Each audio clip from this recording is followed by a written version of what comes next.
Hi friends, in our time together today, I'm introducing the tune Bonaparte Crossing the Alps.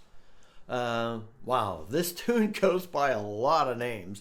Bonaparte Crossing the Alps, the Rhine, the Rockies, Napoleon Crossing the Alps, the Rhine, the Rockies, and a wide variety of other tunes.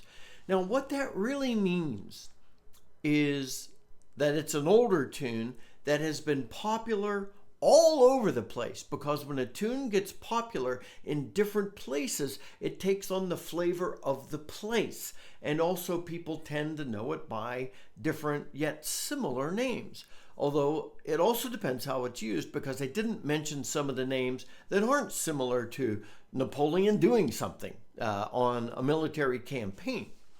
And that's okay. And to confuse it a little bit more, it's sometimes played as a march, and it's listed on the session website as a march, and it's listed on other Irish traditional tune websites as a hornpipe. So, go figure. I've even heard this played as bluegrass. That simply means it's a really, really popular tune, and that's perfectly fine. We'll follow our usual pattern. I'll walk us through the tune. It has an A part and a B part. I'll play each phrase of the A part slowly, standing, so you can watch my hands. And then I'll do the same with the B part. And then I'll have the play along with Scott's section, where I play through the entire tune without any ornamentation. After that, we'll talk about difficulties you may experience. I'll share some ornamentation and expression ideas. And in a few days, I'll have a practice session, and then we'll talk about the history of this really fun tune. I'll put a link at the top of the notes to this video to the page on my website, from which you could download the music and tabs if you like to use those. They're always there for free for you. For our walkthrough today, I'm using the Nightingale Low D by Karavev, and I'll put a link in the notes to the video to where you could pick one up if you want, and to the video where I originally introduced it. Whew, that's a lot of intro. Now, when I provide a tune, I like to craft what I feel is the most accurate setting I can for what the core of the tune is. I don't like to share ornamented versions of a tune, because then that teaches you the ornamented version. I want you to learn the core of the tune so that you can ornament it for yourself, and that you're not passing along an ornamented version. I want us passing along the core of the tune. So this one, though, since I think it's, I don't know, from everything I could tell, it was probably a march first. But it can be greatly enjoyed as a hornpipe or something halfway between a march and a hornpipe. And that's fine. So I'm leaning toward the march feel, and therefore the march transcription of the tune. So all that. I'll now walk us through the A part of Bonaparte Crossing the Alps.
And I know I said I wasn't doing any ornamentation, but I did do some light tonguing to differentiate between some of the notes for you. Now I'll walk us through the B part, phrase at a time.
entire tune without ornamentation, just straight through. But now, in the Play Along with Scott section, I want to play through the whole tune, including the repeats, so that you get the feel as to how this tune should flow.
All right. Lovely, lovely tune. I love how it just flows sort of in and through itself. I think it's a delightful tune to play. Let's think about difficulties. The first and most prominent difficulty is, how do you learn a tune? You know, we just keep playing it through and playing it through and playing it through until it's kind of in your brain, and you listen to it and you listen to it and you play it through. I always add chapters so that you can go back, and if you learn this way, you could just listen to me play it until you're sick of listening to me play it, because that repetition is so good. Now you are going to have to hit that second octave A a lot. Fortunately, you're walking up to it and down. And sometimes, as I just did there, it's easier to ornament or slide your way into it, or do another note walk. You can add all those things in, whatever helps you get to that A, or maybe you could just hit it. So work on that, and that's good. And then, depending upon how you're playing this, that the rhythm of a march is going to be a little different than the rhythm of sort of a hornpipe or a bluegrassy feel, or halfway somewhere between a march and a hornpipe, which I kind of really enjoy. You get some of that, a little bit of hornpipe syncopation, but with a driving march feel. I think is just a delight. Now, you're playing the C natural. You'll see some transcriptions where you're using a C sharp, but that just feels wrong in a tune. If I were to play that with a C sharp,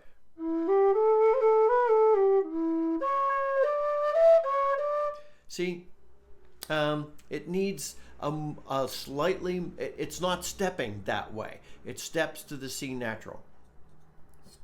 It has a more mellow feel.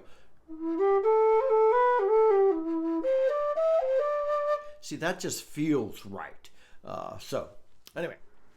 Now I want us to think through ornamentation and expression. And I just alluded to the fact that you're going to ornament and express and syncopate this depending upon how you want to approach it. But if you're playing it as a march, you want it marchy. Sorry, I hope that's not too loud. I was close to my mic there.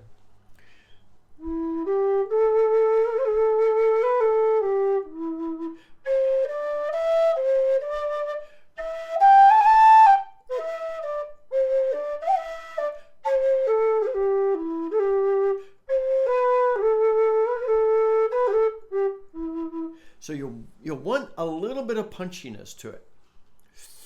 Now, if you're going to play it leaning hornpipe,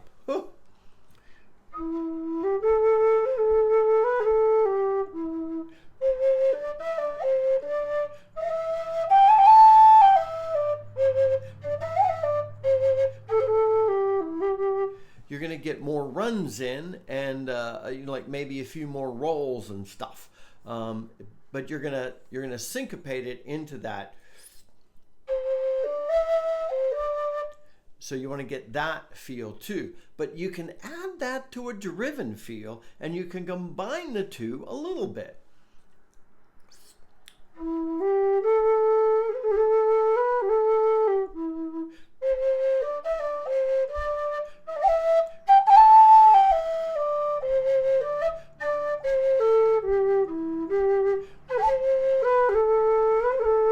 See, you can do some of both of that. Now, what I find fascinating as I'm playing this tune and practicing it, there's a bit of movie theme and TV show going on in my head.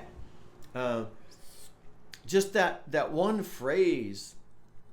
So think of like a classic old show that is driven with a ballad and it's a love story. And you hear these haunting notes.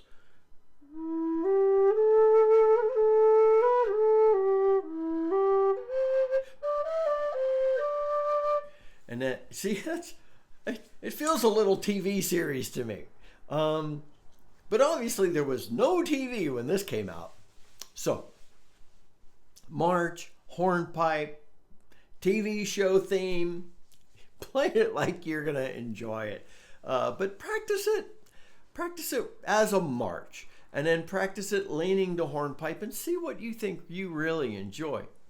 Let's jump into the history of this tune a little bit because I think it's pretty interesting. It is an old tune. We know that.